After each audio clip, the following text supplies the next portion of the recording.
లలిత వారి శ్రావణం ప్రత్యేక ఆఫర్. అన్ని బంగార నగలపై తరుగులో 1% తక్కువండి. డైమండ్ జ్యువెలరీకి క్యారెట్ కు 5,000 తక్కువండి. ఇతర షోరూంల ఆఫర్లతో పోల్చి చూడండి. నగలు అలాగే కొనాలండి. నాగార్జున సాగర్ ప్రాజెక్టు వద్ద గేట్లను ఎత్తి నీటిని దిగువకు విడుదల చేస్తున్నారు. లైవ్ ద్వారా చూద్దాం.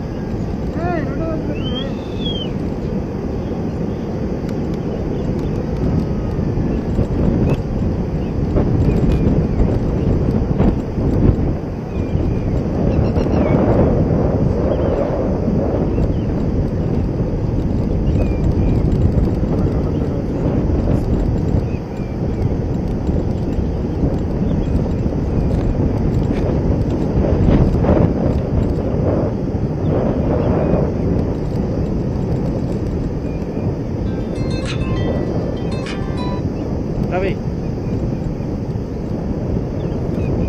ఓకే ఓకే ఫ్రేమ్ అట్లే ఉంటుంది. Okay right right online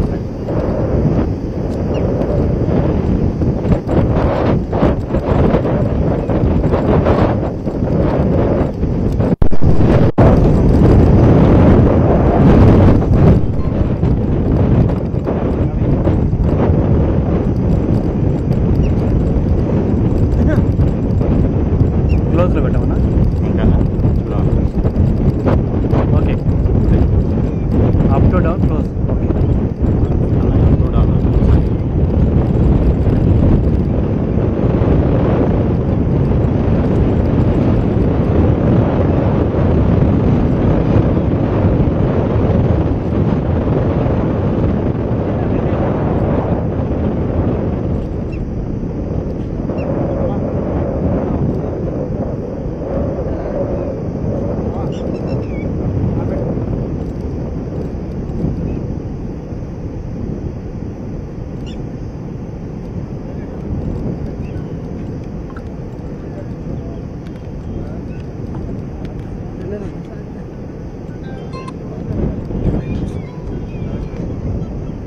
hello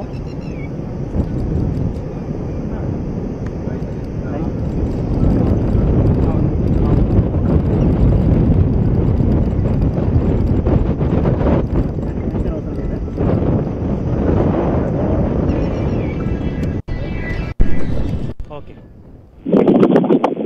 Nagarjuna Sagar సంబంధించి 2 క్రస్ట్ గేట్లు ఎత్తారు. కొద్దిసేపటి క్రితమే 2 క్రస్ట్ గేట్లు ఎత్తిన ప్రాజెక్ట్ అధికారులు దిగువకు ఒక్కొక్క గేట్ నుండి 5,000 ప్రాజెక్ట్ అధికారులు దిగువకు ఒక్కొక్క గేట్ నుండి 5,000 క్యూసెక్ల నుంచి 10,000 క్యూసెక్ల నీటిని దిగువకు వదిలిపెడుతున్న పరిస్థితి ఉంది. నాగార్జున సాగర్ ప్రాజెక్టుకు సంబంధించి ఎగువ నుంచి భారీగా వరద వస్తుంది. 3,60,000 క్యూసెక్ల ఇన్ఫ్లో వస్తుండగా ప్రస్తుతం ఇన్ఫ్లో భారీగా వస్తున్న నేపథ్యంతో పాటు 585 అడుగులకు నాగార్జున సాగర్ నీటి మట్టం చేరడంతో నాగార్జున సాగర్ ప్రాజెక్టు నుంచి దిగువకు నీటి విడుదల అనివార్యంగా మారింది. ఈ నేపథ్యంలోనే ప్రస్తుతం 2 గేట్లను పైకెత్తిన అధికారులు 5 ఫీట్ల మేర పైకెత్తిన అధికారులు 10,000 క్యూసెక్లను దిగువకు వదిలిపెడుతున్న పరిస్థితి ఉంది. మరోవైపు ఈ సాయంత్రం వరకు 2 లక్షల క్యూసెక్ల నీటిని క్రస్ట్ గేట్ల ద్వారా కిందికి వదిలిపెట్టాలని అధికారులు నిర్ణయించారు.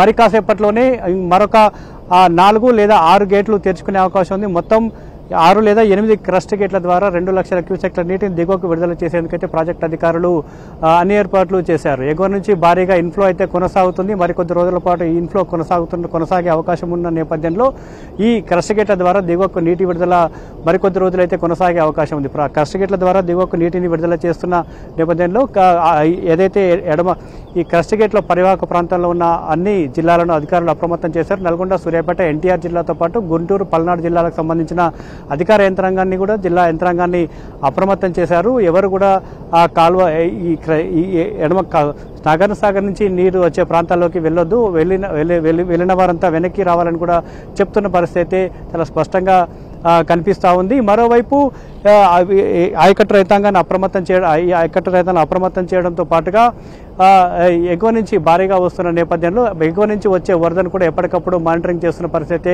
చాలా స్పష్టంగా కనబడుతూ ఉంది. ఎంత అయితే ఎగువ నుంచి ఎన్ని క్యూసెక్లు అయితే నీరు వస్తాయో అందులో సగం క్రస్ట్ గేట్ల ద్వారా దిగువకు నీటిని విడుదల చేసే విధంగా అధికారులు కార్యాచరణ రూపొందించారు. గత ఏడాది ఈ నాగార్జున సాగర్ క్రస్ట్ గేట్లు తెరుచుకోలేదు. నాగార్జున సాగర్ ప్రాజెక్టుకి నీరు ఎగువన కరువు రావడంతో నాగార్జున సాగర్ ప్రాజెక్టులోకి నీరు చేరలేదు. ఈ నేపథ్యంలో గత ఏడాది పూర్తిగా క్రాప్ హాలిడే నాగార్జున సాగర్ పరివాహక ప్రాంతాల్లో క్రాప్ హాలిడే ప్రకటించారు.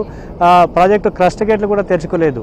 ఈసారి మాత్రం అనుకున్న దానికంటే ముందుగానే నాగార్జున సాగర్ పూర్తిస్థాయి నీటి మట్టానికి దగ్గరలో ఉంది. ఈ నేపథ్యంలోనే క్రస్ట్ గేట్ల ద్వారా దిగువకు నీటిని విడుదల చేయడంతో పాటు నాగార్జున సాగర్ ప్రాజెక్టు సంబంధించి కుడి ఎడమ కాలువల ద్వారా కూడా సాగునీటి కోసం దిగువకు నీటిని విడుదల చేస్తున్నారు. నాగార్జున సాగర్ ప్రాజెక్టు నుంచి తెలంగాణ వైపు విద్యుత్ ఉత్పత్తి కూడా ప్రస్తుతం జరుగుతుంది. విద్యుత్ ఉత్పత్తికి 26,000 క్యూసెక్ల నీటిని విడుదల చేస్తుండగా కుడి ఎడమ కాలువల ద్వారా కూడా సాగునీటికి నీటిని విడుదల చేస్తున్నారు. దాదాపుగా 40,000 క్యూసెక్లు ఒకవైపు సాగునీటికి విడుదలవుతుండగా ఈ ప్రస్తుతం 10,000 క్యూసెక్లు రేడియల్ క్రస్ట్ గేట్ల ద్వారా కిందికి వెళ్తున్న పరిస్థితి చాలా స్పష్టంగా కనపడుతోంది. ఇన్ఫ్లో భారీగా వస్తున్న నేపథ్యంలో రాబోయే రోజుల్లో కూడా క్రస్ట్ గేట్లు దాటుకొని కిందికి వెళ్ళే అవకాశం అయితే చాలా స్పష్టంగా కనపడతా ఉంది. గత ఏడాది దిగువకు నీటి విడుదల చేయలేదు. ఆగస్టు నెలలోనే నీటిని విడుదల చేయడం ఇది 5వసారి. సాధారణంగా నాగార్జున సాగర్ ప్రాజెక్టుకు జూన్ చివరి వారంలో ఇన్ఫ్లో మొదలవుతుంది. ఇన్ఫ్లో మొదలవడంతో పాటు ఆగస్టు చివరి వరకు పూర్తిస్థాయి నీటి మట్టానికి చేరుకునే అవకాశం ఉంటుంది. గత ఏడాదికి భిన్నంగా ఈసారి ఆగస్టు నెలలోనే పూర్తి స్థాయిలో నిండుకుండల నాగార్జున సాగర్ ప్రాజెక్టు నిండడంతో దిగువకు నీటిని విడుదల చేస్తూ ఉన్నారు. 2014 సెప్టెంబర్ నెలలో మాత్రమే క్రస్ట్ గేట్లు దాటుకొని దిగువకు నీటి విడుదలైంది. 2015, 16, 17 సంవత్సరంలో అసలు నీటి విడుదల క్రస్ట్ గేట్ దాటుకొని కిందికి నీరు రాలేదు. కేవలం 2018లో కూడా సెప్టెంబర్ నెలలోనే నీరు క్రస్ట్ గేట్లు దాటుకొని కిందికి వచ్చాయి. 2019, 20లో మాత్రం ఆగస్టు 12వ తేదీన దిగువకు నీటిని విడుదల చేశారు. గతంలో కంటే భిన్నంగానే ఈసారి అంటే గడిచిన 20 ఏళ్లలో ఆగస్టు 5వ తేదీనే నీళ్లు క్రస్ట్ గేట్లు దాటుకొని రావడం మాత్రం కొంత ఆయకట్టు రైతాంగాన్ని మాత్రం ఆనందంలో నెట్టేస్తుందని చెప్పవచ్చు. ముఖ్యంగా గత ఏడాది క్రాప్ హాలిడే ప్రకటించారు. మరోవైపు కేవలం సాగునీటికి మాత్రమే నీటిని విడుదల చేసిన పరిస్థితి ఉంది. కానీ అందుకు భిన్నంగా ఈసారి ఆగస్టు మొదటి వారంలోనే పూర్తిస్థాయి నీటి మట్టానికి చేరిన నేపథ్యంలో రైతుల్లో ఆనందం వ్యక్తమవుతుంది. ఈ అవుట్ఫ్లో కూడా మరికొద్ది రోజుల పాటు కొనసాగే అవకాశం ఉంది. ఎగువ నుంచి మాత్రం దాదాపుగా 4 లక్షల ఇన్ఫ్లో మాత్రం నాగార్జున సాగర్ ప్రాజెక్టులకు వచ్చి చేస్తున్న పరిస్థితి ఉంది.